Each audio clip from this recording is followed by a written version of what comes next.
How fast you reach financial independence boils down to one critical factor: your savings rate. This breaks down into two key components: how much you earn and how much you spend.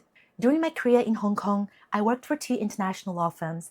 I was on the US pay scale, which meant I earned the same as lawyers at big law firms in the US, plus an additional cost of living allowance for overseas offices. This allowance more than covered my living expenses, so I basically saved my entire paycheck. Also, Hong Kong's income tax is capped at just 15%, which was a huge advantage for higher earners. Now about the spending side. My first 2 years in Hong Kong were what I now call my extreme frugality phase, and I truly mean extreme.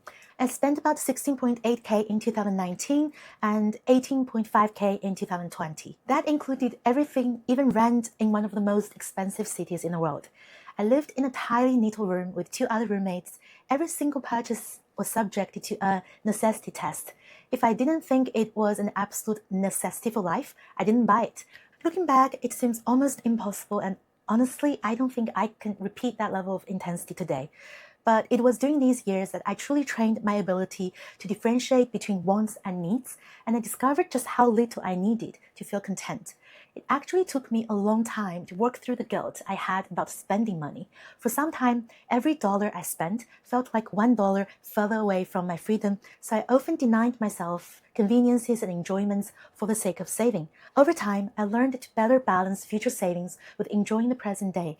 My annual expenses gradually increased over the years, but I've always maintained an 80% pre-tax savings rate.